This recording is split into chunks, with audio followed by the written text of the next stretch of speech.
Graça e paz, irmãos. Boa noite a todos. É um grande prazer poder estar aqui com vocês. Nós estaremos nessas quartas-feiras do mês de julho fazendo uma série de 5 estudos sobre Apocalipse. Mas, na verdade, não só sobre o livro de Apocalipse, mas sobre todo o contexto profético, sobre o fim dos tempos, as profecias bíblicas que nos relatam acerca dos eventos futuros, de como será essa consumação do plano de Deus de toda a história da humanidade. Vou pegar aqui a canetinha. Deixa eu ver se já está funcionando os slides aqui.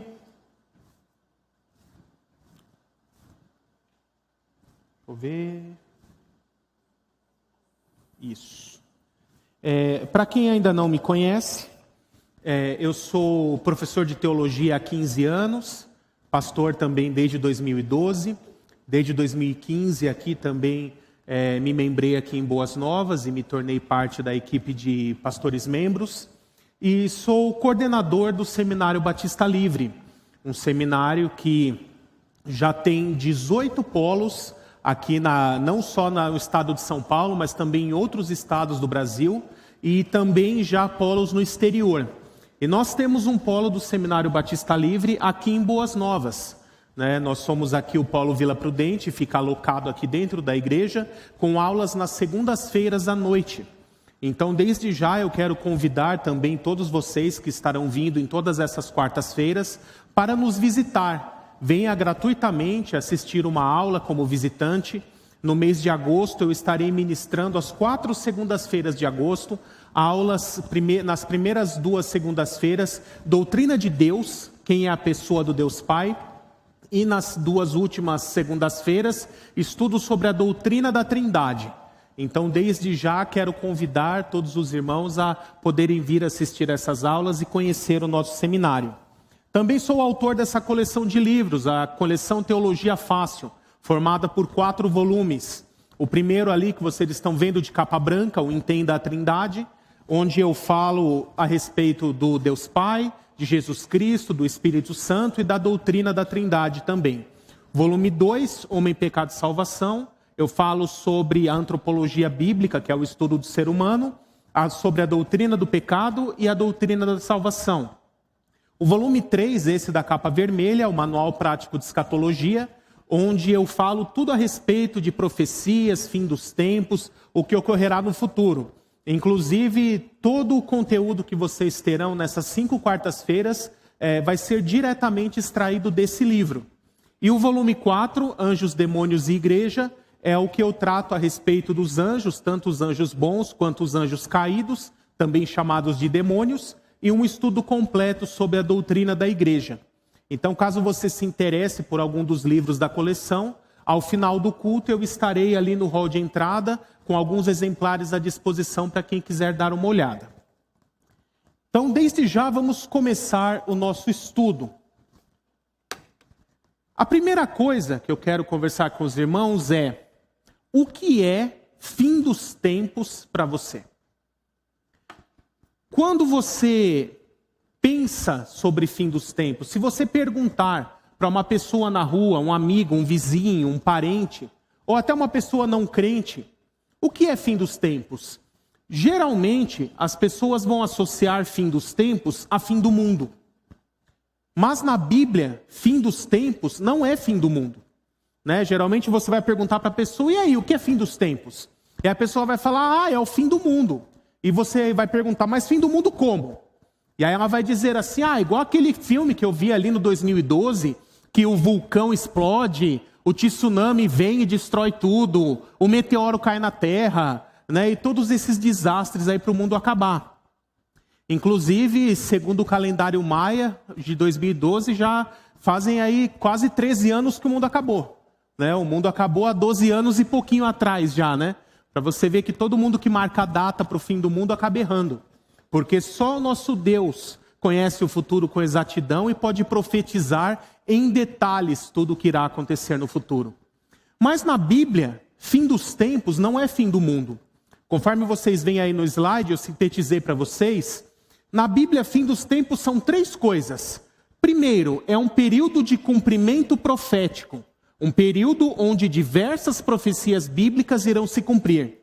Ao mesmo tempo, é um período de transição dessa nossa atual era para uma era vindoura, uma era seguinte no plano de Deus. E por fim, um novo começo para todas as coisas. Então perceba que a mensagem bíblica acerca do fim dos tempos tem essa tríplice função.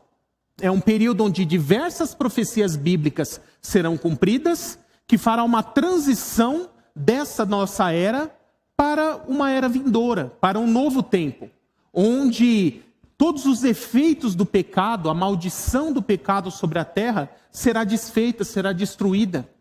E Deus poderá fazer um novo céus e nova terra, onde o plano original, que deveria ter permanecido ali no Éden, se Adão e Eva não tivessem pecado, ele vai ser restaurado e permanecerá assim por toda a eternidade. Então perceba que a mensagem para o fim dos tempos, na verdade, é uma mensagem positiva e não uma mensagem negativa. Porque ela nos ensina que após essa transição e esse cumprimento profético, Deus fará nova todas as coisas. E aqueles que creem nele, entregaram a sua vida para Jesus como único Senhor e Salvador, desfrutarão da vida eterna nos novos céus e nova terra junto com Cristo. Por isso, nós temos que nos alegrar a respeito das profecias do fim dos tempos e saber que é uma mensagem positiva para nós.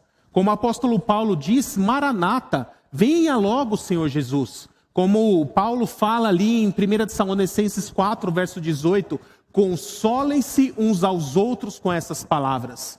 Conhecer a profecia bíblica tem que ser motivo de consolo, de alegria para nós, para que nós possamos esperar ansiosamente a vinda de Cristo.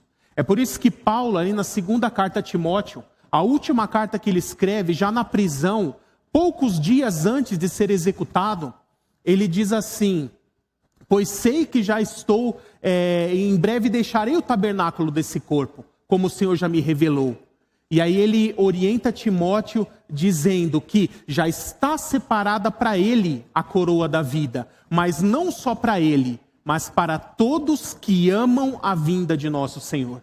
Por isso cada um de nós precisamos amar a vinda do nosso Senhor. E conhecer a profecia nos leva a isso.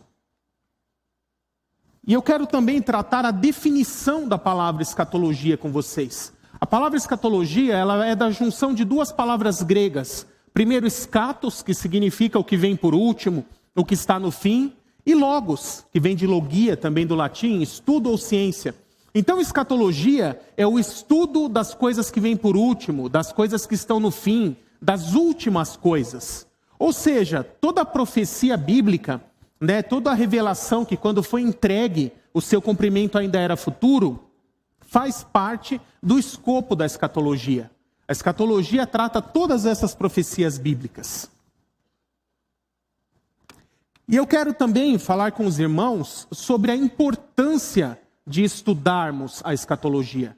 Eu coloquei aqui 3 pontos para vocês. O primeiro é: porque não devemos ser ignorantes da palavra.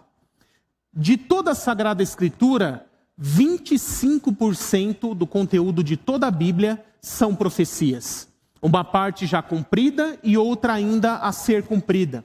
Então, se Deus, de toda a Sagrada Escritura, reservou 1/4 dela apenas para profecias, isso já nos mostra a grande importância que Deus dá para esse assunto. Por isso, ele não deve ser negligenciado. Nós devemos fazer como o apóstolo Pedro falou em sua carta: estarmos prontos para qualquer momento, quando questionados a respeito da razão da nossa esperança, da nossa fé, nós possamos dar uma resposta bíblica, coerente, racional para isso. E para tal, temos que conhecer as Sagradas Escrituras. O segundo ponto é para não sermos enganados por falsos mestres. Nesses últimos 200 anos, se levantaram diversos grupos heréticos, seitas, ensinando heresias, ensinos distorcidos, que não correspondem ao que a Bíblia nos ensina. Mas como saber, dentre tantos falsos, distinguir qual é o verdadeiro? Para exemplificar isso, eu gosto sempre de citar uma entrevista que eu vi certa vez com na época, diretor da Casa da Moeda Americana, o maior especialista em dólar dos Estados Unidos ali na época. E não sei se os irmãos sabem, como o dólar é uma moeda internacional, circula no mundo inteiro, também é a moeda mais falsificada do mundo, né? E durante essa entrevista, a repórter ali pergunta para ele: quantas horas o senhor dedicou estudando os diversos tipos de falsificações que existem? E aí ele falou assim: muito pouco. Eu pego a cédula falsa, vejo como foi fabricada, faço algumas anotações e arquivo. E aí a repórter ficou assim admirada e perguntou: mas como o senhor então sabe tão bem quando uma nota é falsa? E aí ele disse assim: eu sei exatamente como é a verdadeira. E quando eu encontro uma cédula diferente da verdadeira, em qualquer menor ponto que seja, eu já sei que ela é falsa. Da mesma forma, nós temos que conhecer muito bem a verdade. Você precisa conhecer muito bem a verdade. E quando te for apresentada qualquer coisa diferente da verdade, mesmo que um pouquinho só, você já vai saber que é mentira. Mas para isso, temos que primeiro conhecer a verdade. Então, conhecer a revelação bíblica nos ajuda a não sermos enganados por falsos mestres. E o terceiro ponto é para sermos capazes de reconhecer os sinais. Porque existem vários sinais profetizados nas Escrituras que apontam para o fim dos tempos. Inclusive, o estudo da terceira quarta-feira, dia 16, será apenas sobre sinais do fim dos tempos. Nós veremos vários deles em detalhes. Então, conhecer a profecia nos ajuda a distinguir quando um sinal realmente é verdadeiro ou não. E nos ajuda a termos equilíbrio. Porque no meio evangélico nós costumamos a ter dois extremos nesse ponto. De um lado, nós temos o chamado escatofóbico. Sabe quem é o escatofóbico? É aquele que morre de medo de estudar sobre o Apocalipse e sobre o fim dos tempos. É aquela pessoa que vai pegar a sua Bíblia para fazer o seu devocional antes de dormir, e aí ele abre aleatoriamente. Aí, se acontecer de cair em Apocalipse 13... e via uma besta que subia do mar com 7 cabeças e 10 chifres. A pessoa já faz assim: ai meu Deus, não.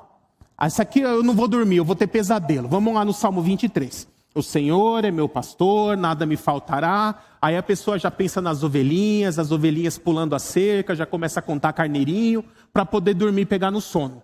Né? Esse é o escatofóbico. É aquele que já está na igreja há 10, 15, 20 anos e morre de medo de estudar escatologia. Então isso tem que ser quebrado. E no outro extremo, nós temos aquele que é o escatomaníaco, que é aquele que vê Apocalipse em tudo, vê escatologia em tudo, para ele tudo é fim dos tempos. Ele está assistindo o jornal, o repórter fala assim: amanhã a gasolina vai aumentar, ele é um sinal do fim do mundo. Está vendo, o dólar subiu, foi o anticristo que fez subir. Aí a pessoa é assim, tudo é fim do mundo. Então não pode, nem um extremo nem o outro. Conhecer a profecia bíblica nos ajuda a ter uma visão equilibrada. Saber realmente o que a Bíblia fala, o que a Bíblia profetiza e o que ela não fala. Para que possamos, de forma verdadeira e consistente com as Escrituras, conhecer os sinais a respeito do fim dos tempos. E eu posso sintetizar a escatologia bíblica em 4 macroeventos. 4 eventos principais que estão profetizados para acontecer nesse panorama futuro do plano de Deus para a história. O primeiro é o arrebatamento da igreja. O que é o arrebatamento? Conforme descrito ali em 1 Tessalonicenses 4, versos 16 e 17, também em 1 Coríntios 15, versos 51 e 52, João 14, versos 2 e 3, entre outros textos, ocorrerá da seguinte forma: ao soar da trombeta do Senhor, os mortos em Cristo ressuscitarão. E nós, os que estivermos vivos, juntamente com eles, seremos transformados. E a nossa natureza, o nosso corpo, que hoje é mortal, corruptível, será transformado para uma natureza imortal, incorruptível, glorificada, semelhante aos dos anjos. E os que ressuscitarem também receberão esse novo corpo, imortal, indestrutível. E todos nós subiremos para o encontro com o Senhor nos ares, nas nuvens, no meio do caminho. O Senhor Jesus não vai voltar. Ele vai parar no meio do caminho. Somos nós, igreja, que subiremos até Ele, conduzidos pelo Espírito Santo. Então encontraremos com o Senhor e Ele levará a sua noiva para o céu, onde estaremos para sempre com o Senhor. E conforme nós cremos, isso ocorrerá antes do próximo evento, chamado de período da tribulação ou grande tribulação. E como será esse período? Será um período de 7 anos, onde se levantará um grande líder entre os gentios. Gentios são aqueles não judeus. E dentre os gentios surgirá esse líder que unificará o mundo, levantará um governo mundial e se tornará líder desse governo mundial. E na quarta-feira, dia 23, nós vamos falar exatamente sobre o período tribulacional, a grande tribulação. Nós vamos ver em detalhes vários assuntos que eu vou tratar com vocês. Tribunal de Cristo, bodas do Cordeiro, quem são as 2 testemunhas, os 144.000, a batalha de Gog e Magog, guerra do Armagedon e por fim a volta de Cristo. Vários assuntos serão tratados nesse dia. Mas então durante esses 7 anos, os juízos de Deus descritos ali no Apocalipse, nos selos, nas trombetas e nas taças, serão derramados sobre essa terra. E uma série de eventos ocorrerão. Mas ao final desses 7 anos, ocorrerá o terceiro evento, que será a segunda vinda de Cristo, ou a volta de Cristo, seu retorno, a parousia de Cristo, como diz ali o termo original no grego. Que agora sim, de fato, é o retorno glorioso de Cristo, onde ele descerá dos céus, junto com a igreja glorificada, pisará os seus pés de volta nessa terra, e textos como Zacarias 14 nos dizem até o local onde ele irá pisar, no Monte das Oliveiras, para destruir o anticristo e seu exército, salvar o povo de Israel que terá se convertido, destruir os reinos e governos deste mundo, julgar o mundo e estabelecer a consumação plena do reino de Deus sobre essa terra. O reino de Cristo, que é justamente o quarto evento, também chamado de milênio ou reino messiânico, será um reino com uma terra totalmente transformada. A terra voltará a ser como era o Éden, lá antes de Adão e Eva pecar. A natureza será transformada, os animais serão transformados, e nós experimentaremos um reino com Cristo reinando fisicamente aqui na terra, com o seu trono lá no templo de Jerusalém que será reconstruído. Não só como rei de Israel, mas também como o rei dos reis e senhor dos senhores sobre toda a terra. Então, estes são os 4 principais eventos ou macroeventos que estão previstos no plano profético de Deus para o futuro. Arrebatamento, período da tribulação, segunda vinda de Cristo e milênio. E nas próximas quartas-feiras nós vamos destrinchar cada um desses eventos, cada um desses macroeventos com vários subeventos que ocorrem dentro deles e estão relacionados com cada um deles. Mas antes eu preciso falar com vocês também sobre a lógica da escatologia bíblica cristã. Porque todo estudo, principalmente o teológico, tem que ter uma lógica, tem que ter coerência, tem que fazer sentido. E ali eu sintetizei para vocês em 4 pontos a lógica da escatologia bíblica. Então, primeiro, desde antes da criação, Deus já tinha um plano para a humanidade. É muito importante que nós possamos entender isso. A Bíblia nos conta como foi o início e como está sendo o desenvolvimento do plano de Deus até os nossos dias. E o terceiro ponto, e também nos revela de forma profética como será a finalização desse plano, que se dará com os eventos conhecidos como o fim dos tempos.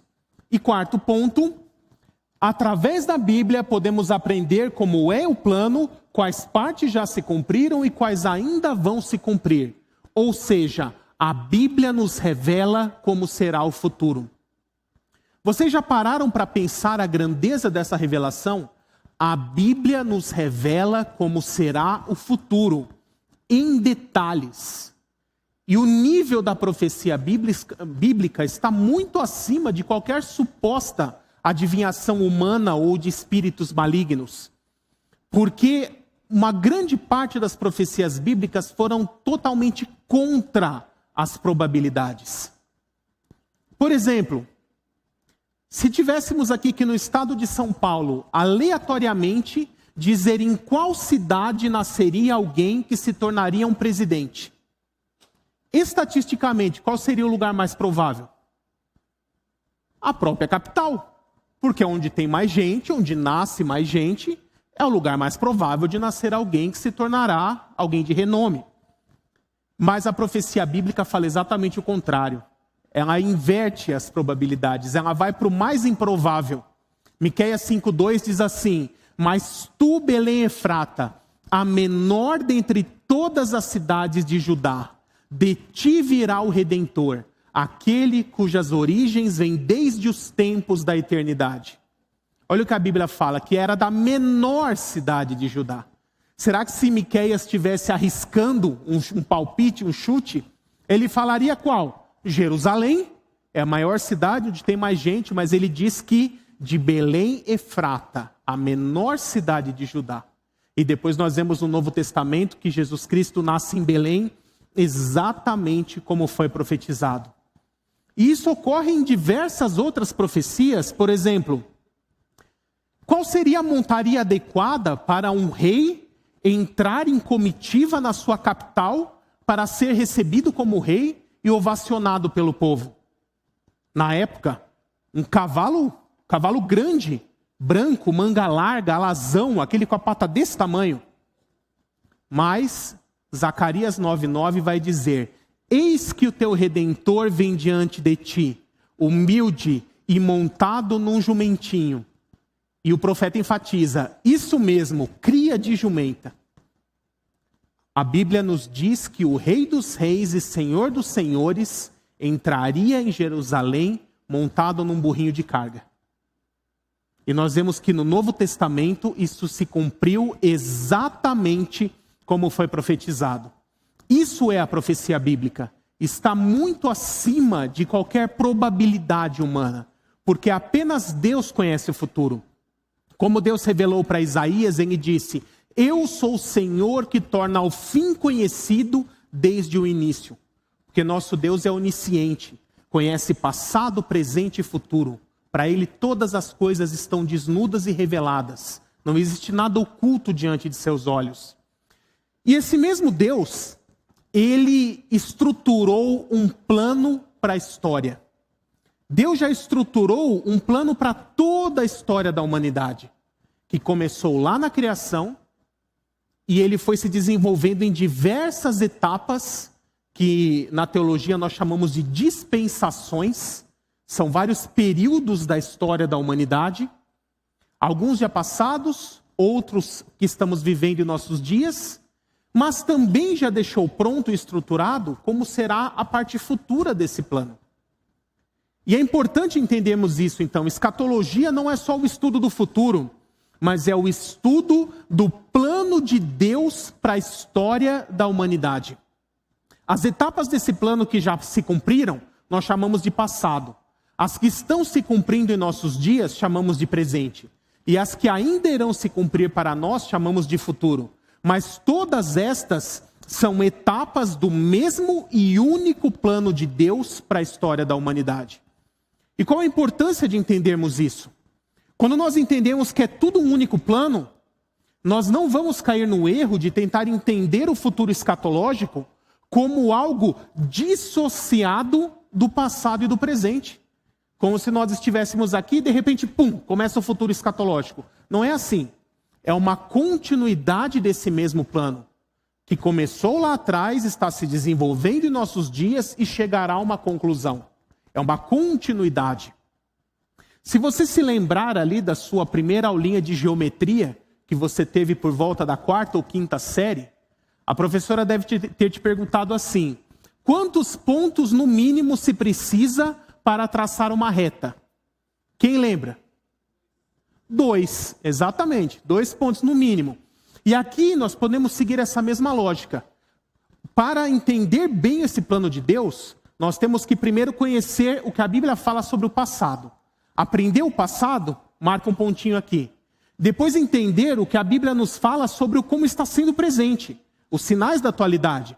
Entender o presente, marca outro pontinho aqui. Agora você, do passado, traça uma linha reta chegando até o presente, mas não para aqui. Continua nessa mesma linha reta. A direção que essa linha te aponta é como será o futuro. Porque o futuro no plano de Deus é uma continuidade do que começou lá atrás, está se desenvolvendo em nossos dias e terá uma conclusão.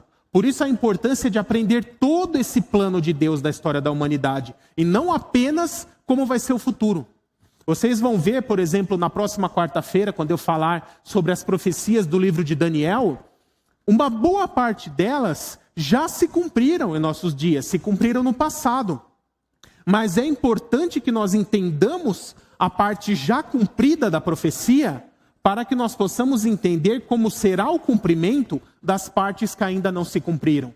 Porque são a mesma profecia que nos profetiza vários eventos a serem cumpridos. Alguns já aconteceram, outros ocorrerão no futuro. Então, desde já tenha isso em mente. Escatologia é o estudo do plano de Deus para a humanidade, o plano completo.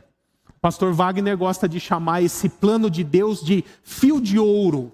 É o que ele fala muitas vezes em pregações. Que é essa linha que vai percorrendo toda a história da humanidade, que começa lá na criação e vai sendo concluída nos novos céus e nova terra. O estudo desse fio de ouro é a escatologia. Também precisamos entender o conceito de revelação progressiva. Dentro desse conceito, nós precisamos entender que Deus foi revelando a informação bíblica aos poucos. Os primeiros livros, os livros iniciais, ali o Pentateuco, os 5 primeiros livros da Bíblia com Moisés, Deus vai introduzindo cada um dos assuntos. Então é normal que os primeiros livros da Bíblia sempre tenham os assuntos de forma mais superficial, introdutória, incompleta. E nos livros posteriores, ainda no Antigo Testamento, isso já vai se tornando mais completo e mais robusto, até atingir o seu auge no Novo Testamento. Aí sim a revelação se torna completa e plena. Por isso nós temos que analisar a Bíblia como um todo, conciliando todas as profecias que tratam dos mesmos assuntos. Eu costumo dizer que o estudo da escatologia, e isso se aplica em qualquer assunto da teologia sistemática, a minha formação em área teológica é teologia sistemática, eu sou doutor em teologia sistemática, mas principalmente na escatologia, isso se aplica mais do que em qualquer outra área. Estudar escatologia é semelhante a montar um quebra-cabeça daqueles bem grandões.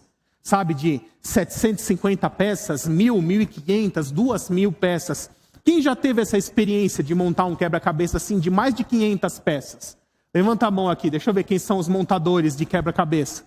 Então vocês vão entender bem o que eu estou falando.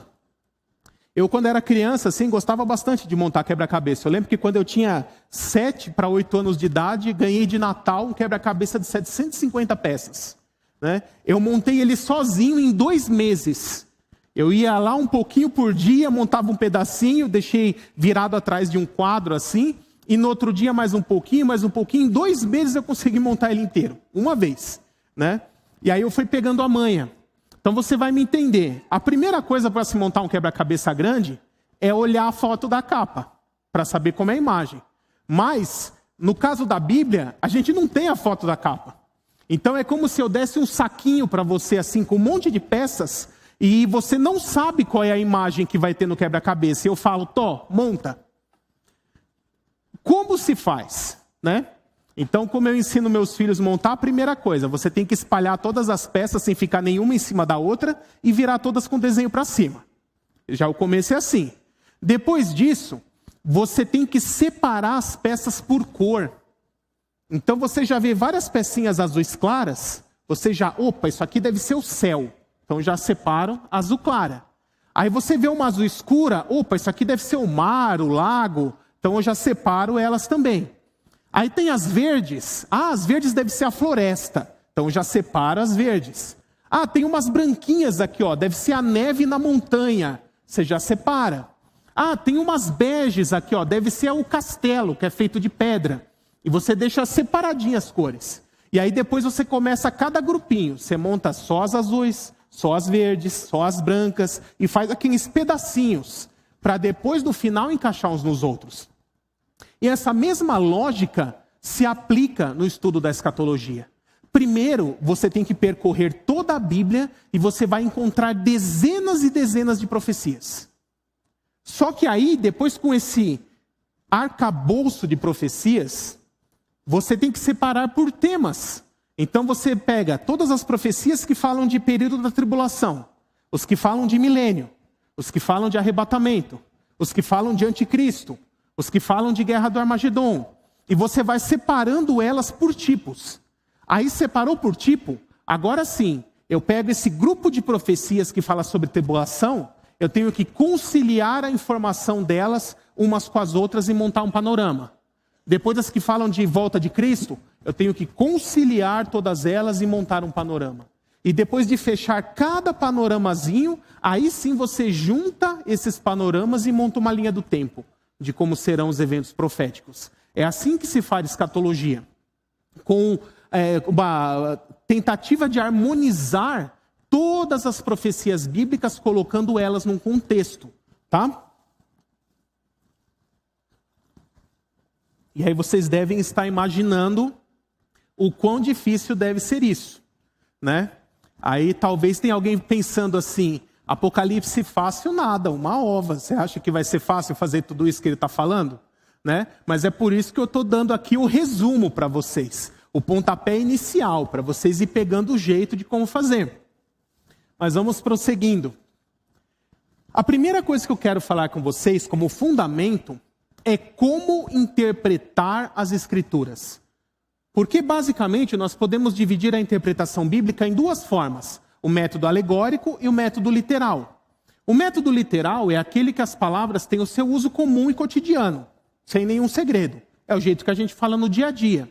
Mas, para a escatologia, o mais importante é o método alegórico, né? E o método alegórico, eles têm várias subdivisões. Então, entre eles, por exemplo, metáforas, ditados, hebraísmos. A Bíblia está inserida dentro da cultura judaica, a cultura semita do Oriente Médio, né, de períodos antes de Cristo ou do primeiro século no Novo Testamento. E nós temos que conhecer essa cultura, esse povo, esse lugar, essa língua, para que possamos entender muitos textos. E muitas vezes a Bíblia se usa de simbolismos. E nós, por sermos leitores da Bíblia, às vezes pegamos textos e entendemos de forma instintiva e nem percebemos que ele não é literal. Por exemplo, se você pegar literalmente lá em Gênesis 6, vai estar assim, Deus falando, porque toda a carne se desviou dos seus caminhos, então ele mandaria o dilúvio. Se a gente for entender isso de uma forma bem ocidentalizada, bem grega, bem literal, a gente teria que pensar assim, a carne é carne, caminho é caminho. Então aqui, quem gosta do desenho do Pica-Pau? Eu gosto do desenho do Pica-Pau. Quem é meu aluno no seminário sabe que eu até já usei pedacinho de desenho do Pica-Pau para dar uma de exegese. Quem lembra aí, ó? Meus alunos estão aí, devem lembrar. Você vai lembrar daquele episódiozinho que tem o Pica-Pau e o lobo ali na cabana no inverno, e tá tudo cheio de neve? E aí quando o Pica-Pau vai dar a mão assim para cumprimentar o lobo, o que o lobo vê? Um frango assado assim, dando a mão para ele. Lembra desse episódio? Então, se a gente pensar carne como carne, você teria que imaginar mais ou menos isso. Um monte de bifinho de bisteca, andando assim num caminhozinho, numa estrada. De repente o primeiro desvia para o meio do mato e os outros vão atrás. E aí toda a carne se perverteu do seu caminho, se desviou do seu caminho. É isso que o texto quer dizer? Claro que não. Então você já sabe que ali não é um texto literal. É uma figura de linguagem, onde carne vai se referir a ser humano, e caminho significa conduta, comportamento. Então o que o texto está dizendo ali é que toda a humanidade se perverteu em sua conduta, né? Esse ali é o simbolismo das palavras, né? Então tem alguns mais simples como esse. Outros já são mais complicados. Por exemplo, lá no começo do livro de Jeremias, Deus fala assim, o que você está vendo, Jeremias, no capítulo 1? E aí ele diz assim, eu vejo um ramo de amendoeira. E aí Deus diz assim, você viu muito bem, eu te mostrei isso para que você saiba que eu sou o Senhor que zela para que a sua palavra se cumpra. Aí você lê o texto e fala assim, legal, né? Lógico, se Deus te mostrasse um ramo de amendoeira, na hora você ia entender isso também. Que Deus está te mostrando um ramo de amendoeira para você entender que Ele é o Senhor que zela para que a sua palavra se cumpra. Você não ia? Não. E nem eu. Mas como que Jeremias entendeu? E aí quando você vai no original hebraico, você percebe que Deus fez um trocadilho de palavras. Porque a palavra amendoeira ali é shaked em hebraico. E o hebraico só tem as consoantes ali no arcaico. Então seria só ali a letra que equivale ao S, a letra que equivale ao Q e a letra que equivale ao D. Seria só essas 3 letras. E o verbo zelar, guardar, proteger é shakad. Então a pronúncia muda um pouquinho, mas a grafia é a mesma. Então ali Deus fez assim, o que você está vendo? E Jeremias fala, eu vejo shaked. E aí Deus fala, isso é para que você saiba que o Senhor shakad. Ele faz um trocadilho de palavras. Né? Seria mais ou menos igual para nós em português, a gente não fala assim o ditado, quem casa quer casa. Né? A mesma palavra se repete com significados diferentes. Mas isso você só vai perceber ali no original, na língua hebraica. Então, alguns textos só fazem sentido se você ler no original. Tá? Mas o mais importante é esse terceiro aqui, ó, que está realçado. Simbologias bíblicas. Porque a grande maioria das profecias bíblicas, principalmente o livro de Apocalipse, ou livros proféticos, Isaías, Daniel, Zacarias, Ezequiel, foram entregues por meio de simbologias, onde o profeta teve sonhos ou visões, onde as coisas não são literais, mas elas representam outras coisas. Então vamos ver alguns exemplos disso. Por exemplo, Daniel capítulo 7 vai explicar Apocalipse 13. Apocalipse 13 começa dizendo assim, e vi uma besta que subia do mar com 7 cabeças e 10 chifres. Entenda aqui besta como fera, um animal selvagem, perigoso, né? Poderia até, as traduções brasileiras ainda por tradição continuam colocando besta. Mas seria uma tradução perfeitamente aceita se traduzisse como fera. Porque, por exemplo, beast em inglês, se você pegar uma Bíblia King James, por exemplo, vai estar lá beast. E beast normalmente se traduz como fera para o português, tá?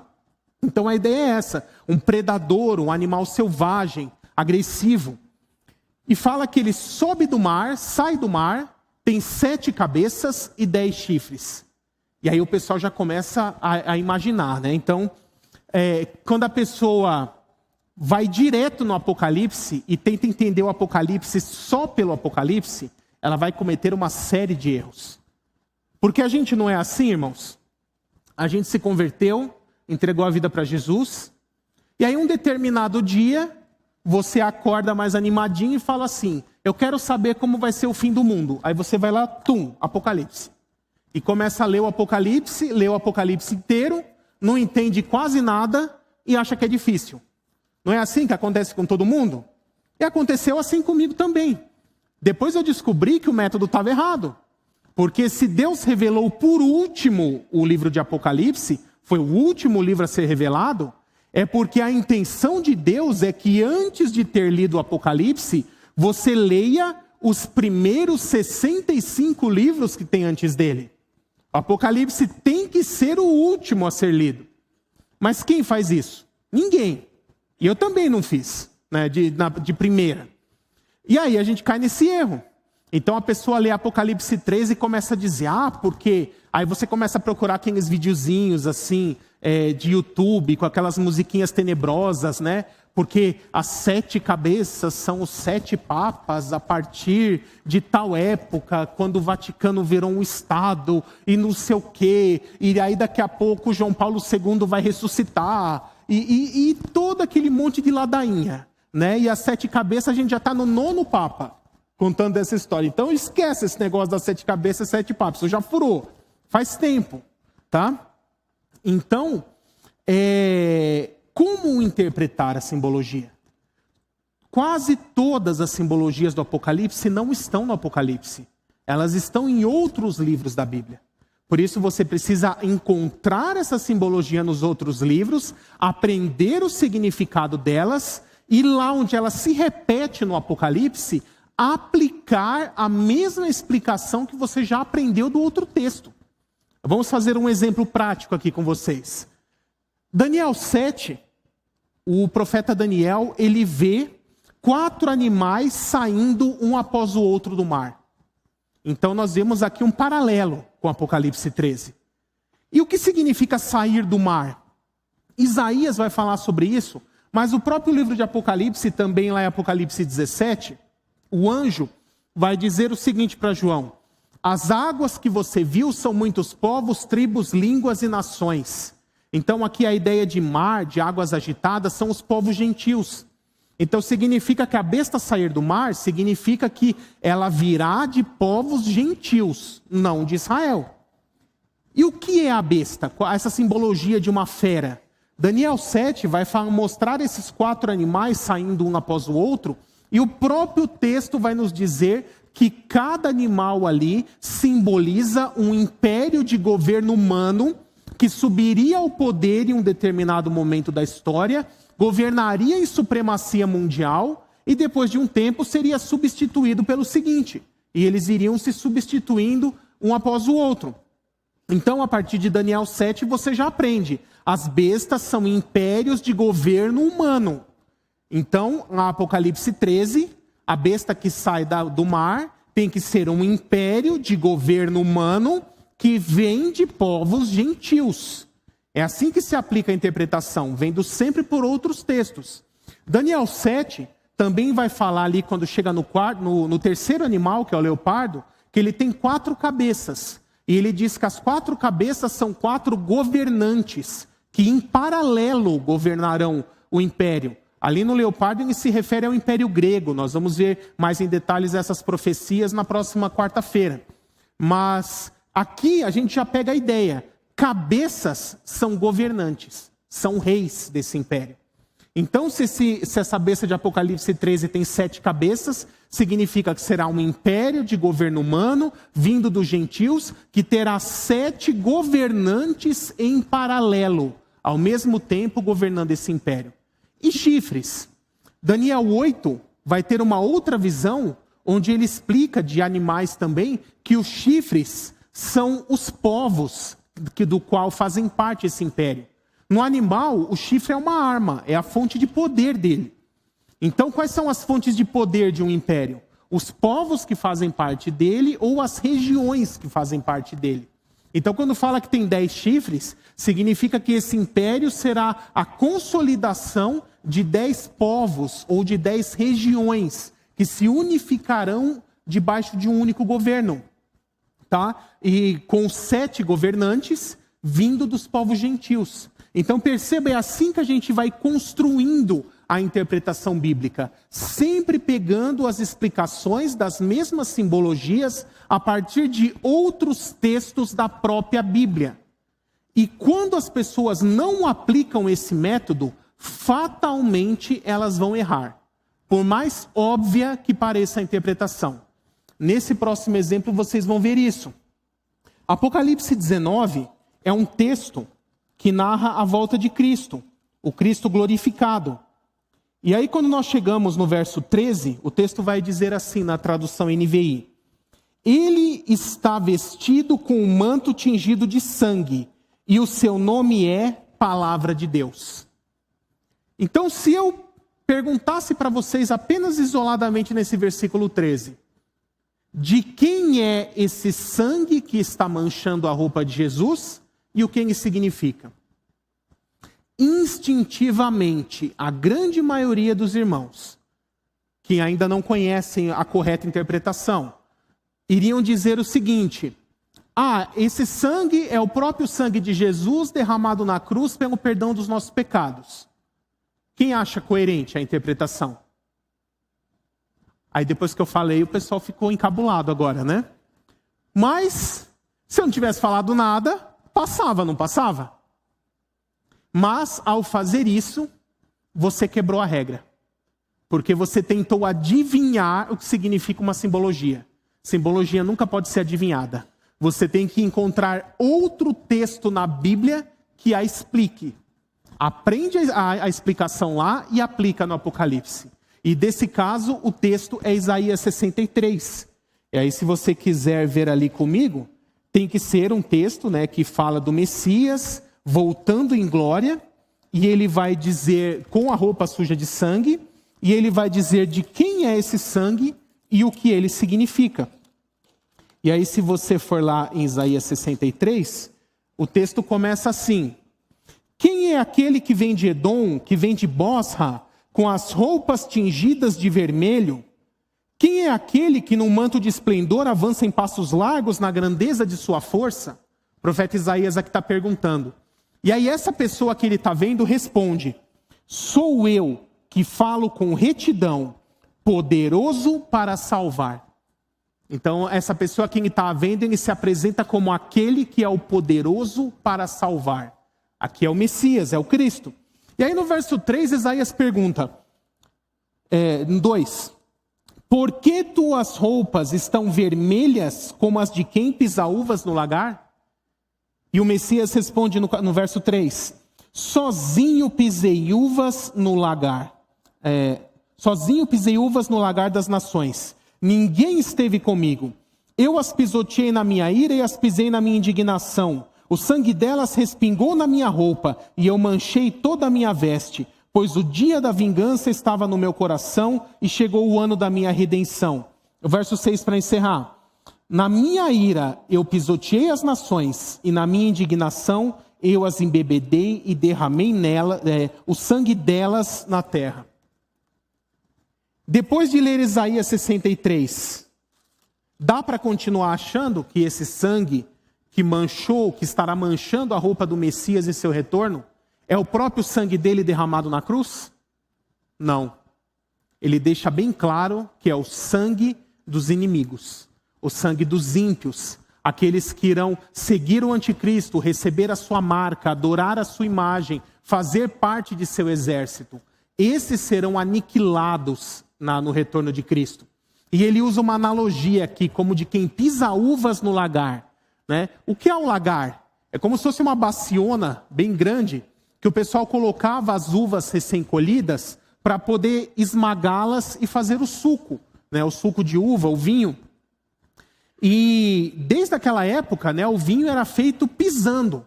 Até hoje, vinhos artesanais são feitos com processos bem semelhantes. Por quê? O gomo da uva, ele precisa ser esmagado por algo pesado, porém macio. Porque se for alguma coisa muito dura e ferir a semente da uva dentro do gomo, vai deixar o vinho amargo.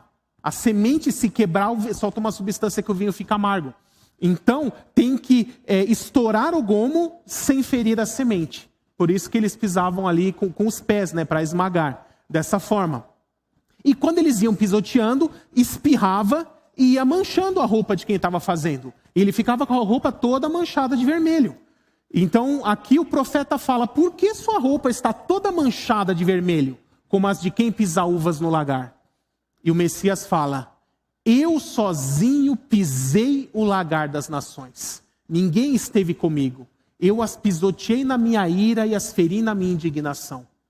Então, às vezes a gente lê textos como esse e fala, nossa, que Jesus malvado, que Jesus bravo. Vai destruir, vai matar um monte de gente no retorno dele. Porque a gente muitas vezes tem esse conceito errado só do Jesus coitadinho. Né? O Jesus servo sofredor, como ovelha muda perante os seus tosqueadores. Mas Apocalipse 5 vai nos dizer que aquele que está sentado no trono é cordeiro e leão. Cordeiro e leão. Na primeira vinda, ele veio como cordeiro, para morrer como um sacrifício pelo perdão dos nossos pecados. Mas na sua segunda vinda, ele voltará como um leão, como um general de guerra, com seus olhos como chamas de fogo, como que uma espada de 2 gumes saindo de sua boca, representando o poder da palavra de Deus em ação, porque ele é Deus, o que ele fala acontece. e ele aniquilará os exércitos do inimigo. Então muitas vezes a gente se lembra demais do Jesus Cordeirinho e esquece que na primeira vinda ele foi cordeiro, na segunda ele vai voltar como um leão. Eu pergunto para vocês, um leão com fome, quando vê a presa, ele para conversar? Ele para bater papo? Não, ele vai para cima. E é assim que o nosso Senhor vai fazer. Então perceba que quando nós aplicamos o correto significado, a correta forma de se interpretar as simbologias bíblicas, o entendimento muda completamente. E todas as simbologias do Apocalipse têm que seguir esse mesmo método. Desde a introdução, no capítulo 1, já tem ali simbologias que remetem a outros livros. Então, se você for lá nos 4 seres viventes, eles estarão lá em Ezequiel. Se você for nos Cavaleiros do Apocalipse, estarão lá em Zacarias. Se você for na simbologia da mulher e o dragão, ela vem do Gênesis. As 2 testemunhas vêm de Zacarias também. E assim por diante. Nós temos todas as simbologias do Apocalipse explicadas em outros livros proféticos. E precisa ser feito esse link, essa conexão de aprender a simbologia no texto do Antigo Testamento e aplicá-la no livro de Apocalipse. Né? E é isso que nós vamos desenvolver no decorrer dessas quartas-feiras. Mas eu também quero falar com vocês a respeito das alianças de Deus para a humanidade. Porque Deus, no decorrer da história, fez 4 alianças eternas. E são diferentes de todas as outras. Elas são eternas e incondicionais. Se são eternas, jamais perderão a validade. E se são incondicionais, não há nada que o ser humano tenha que fazer para cumpri-las e não há nada que ele possa fazer para impedir o cumprimento delas. E elas nos dão o norte para que nós possamos entender como será o panorama dos eventos futuros. Porque a primeira delas foi feita com Abraão. Lá em Gênesis 12, quando Deus chama Abraão e fala: sai da tua terra, da tua parentela, da casa de teus pais e vai para a terra que eu te mostrarei. Ali começa a aliança de Deus com Abraão. E depois em Gênesis 13, 15, 17, 22, Deus vai ampliando, detalhando, estendendo os termos dessa aliança, dessa série de promessas que Deus faz. Deus faz 3 tipos de promessas. Algumas promessas à própria pessoa de Abraão. Outras ao povo descendente de Abraão, o povo de Israel. E por fim, uma promessa que se estende a todos os povos. Gênesis 12:3 diz: e por meio de ti todas as nações da terra serão abençoadas. Então uma promessa, uma bênção a todas as nações. E isso depois vai se detalhando no decorrer da história do Antigo Testamento. Alguns séculos depois disso, quando Moisés tirou o povo do Egito, e após passarem os 40 anos no deserto, e estão prestes a entrar ali na terra de Canaã, Moisés é inspirado pelo Espírito Santo a reafirmar uma parte da aliança de Moisés. E agora aqui ele entra num detalhamento, a parte a respeito da terra, que alguns teólogos vão chamar de aliança palestina, outros de aliança da terra, aliança de Canaã, mas ela é sobre a terra. E ali Moisés reafirma que a posse perpétua de toda aquela terra de Canaã, e que Deus prometeu lá em Gênesis 15 para Abraão, que vai do Nilo ao Eufrates, ela é posse perpétua do povo de Israel, da descendência de Abraão, Isaque e Jacó. Mas ele distingue posse de permanência. O dono da terra é Israel, mas Deus só permite a permanência do povo de Israel naquela terra enquanto eles estiverem fiéis ao Senhor, à sua lei, à sua vontade, aos seus caminhos. Porque quando o povo se desvia e começa a adorar falsos deuses, Deus iria permitir que viessem povos estrangeiros, os derrotassem e os expulsassem da terra. E eles ficariam cativos nas nações até que se arrependessem e voltassem a buscar o Senhor. E isso se cumpriu no cativeiro babilônico, depois na grande diáspora.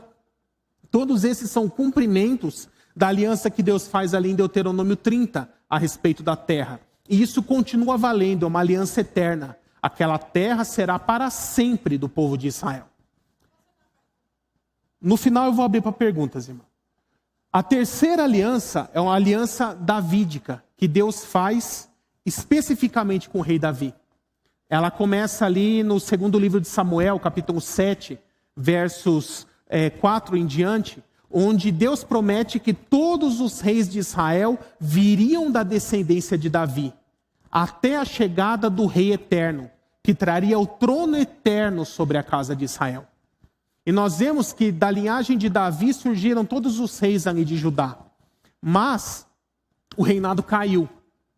E então, no primeiro século ali, depois de Cristo, o anjo Gabriel aparece para Maria, dizendo que ela ficaria grávida pelo poder do Espírito Santo, teria um menino, lhe colocaria o nome de Jesus, isso está lá em Lucas capítulo 1, e aí ele diz assim, e ele herdará o trono de Davi, seu pai, e o levantará.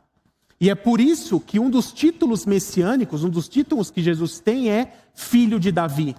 Porque ele é o descendente de Davi prometido que irá restaurar o reino de Israel. E isso ainda não se cumpriu, porque Davi reinou em Jerusalém.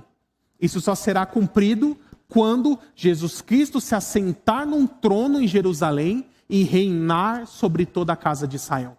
Da mesma forma, a aliança da terra não está plenamente cumprida, porque o povo de Israel nunca ocupou toda essa faixa de terra do Nilo ao Eufrates, nem na época do reino de Salomão, que foi a época que Israel teve sua maior extensão. Então ainda está para ser cumprida no futuro. E nós temos a nova aliança agora. A nova aliança originalmente profetizada para Israel. Jeremias capítulo 31 diz assim, naqueles dias farei com a casa de Israel e com a casa de Judá uma nova aliança, que substituirá aquela que eu fiz no deserto, lá na época de Moisés. E aí quando Jesus, lá em Mateus 26, durante a comemoração da Páscoa, ele levanta o cálice e diz, este é o cálice da nova aliança no meu sangue para perdão dos pecados, que nós sempre repetimos na ceia do Senhor. Ali ele estava fazendo uma citação direta de Jeremias 31, dizendo, aquela nova aliança que Jeremias prometeu, que o Espírito Santo prometeu por meio de Jeremias, eu estou selando ela e concretizando ela agora com o meu sacrifício. Mas perceba que a nova aliança foi originalmente prometida para Israel. A casa de Israel é a casa de Judá. E nós não somos Israel, nós somos a igreja. E depois outros textos, como João 15, toda a carta aos Hebreus, Gálatas, entre outros textos, vai dizer que Cristo, sendo autor, consumador e sumo sacerdote da nova aliança, ele tem o poder de nos permitir participar dessa nova aliança. Mesmo nós sendo gentios, mesmo o fato de que nós não somos o povo de Israel, mas pela fé em Cristo, nós como ramos de uma oliveira brava, nós somos enxertados na oliveira verdadeira e nos tornamos coparticipantes da nova aliança. A nova aliança hoje já se cumpre na igreja, mas ela só estará plenamente cumprida quando ela também alcançar o povo de Israel. Então a nova aliança nos promete que no futuro o povo de Israel terá que se converter, crer em Cristo como Messias e estar debaixo do governo dele, com Cristo reinando sobre todo Israel e sobre toda a terra. Então perceba que todas essas promessas que Deus fez, essas alianças, estão parcialmente cumpridas. Elas não estão plenamente cumpridas em nenhum ponto. Por isso, torna-se obrigatório que haja um período de tempo futuro onde todas essas partes não cumpridas venham a se cumprir. Tem que haver um momento no futuro onde Israel ocupe toda essa faixa de terra, onde o Senhor Jesus reine num trono em Jerusalém sobre todo o povo de Israel e onde o povo de Israel se converta e creia em Cristo como único Senhor e Salvador e Messias. E só existe um período daqui para frente no futuro em que tudo isso pode se cumprir. É o milênio, em que o Senhor Jesus dará início após o seu retorno. Nós não vivemos o milênio hoje de forma alegórica, como alguns tentam colocar. Isso é uma teologia católica. sempre foi desde suas origens. O chamado amilenismo é uma teologia católica que surge no final do século IV. Todos os cristãos da igreja primitiva, séculos 1, 2 e 3, criam no milênio futuro, que teria início após o retorno de Cristo, para que todas essas promessas que Deus fez no Antigo Testamento, alianças que são eternas e incondicionais, possam vir a ser plenamente cumpridas. Então, irmãos, esse é o conteúdo que eu tenho para vocês para hoje. Então, o que essas alianças prometem para Israel? Uma nação eterna, a posse eterna da terra ali, da Palestina, Canaã, como você queira chamar, um rei e um trono, um reino eternos, regeneração espiritual e bênçãos eternas. E tudo isso será cumprido no milênio. Então essa foi a introdução, os fundamentos da escatologia. Na próxima quarta nós vamos nos encontrar para estudar as profecias do livro de Daniel. Nós vamos ver a visão da estátua em Daniel 2, a visão dos animais em Daniel 7, Daniel 8, a visão das 70 semanas de Daniel, capítulo 9, em detalhes as principais profecias do livro de Daniel. Recomendo a todos que puderem também, deem uma olhadinha nos meus livros, que estarão ali à disposição de vocês no hall de entrada. Estarei ali disponível para quem quiser dar uma olhada, conversar, ver o índice. E desde já também convido todos vocês que ainda não são alunos do Seminário Batista Livre a entrar nesse curso, Bacharel em Teologia em 3 anos, com aula apenas uma vez por semana. Eu estarei também recolhendo o nome de interessados que querem fazer o curso. Aqui nós temos vários alunos aqui, vocês podem perguntar para alunos, inclusive alguns que já se formaram, que terminaram o curso agora, como foi a experiência deles de fazer todo esse curso. E eu tenho certeza que eles vão dizer que foi uma das melhores experiências da vida deles. E isso também será muito impactante, muito edificante a vida de vocês. E eu estou à disposição para esclarecer qualquer dúvida. Depois pode ser em particular, irmã? Você fala comigo lá no rosinho de entrada, pode ser? Obrigado, Deus abençoe. Então, pessoal, até a próxima quarta e que Deus os abençoe.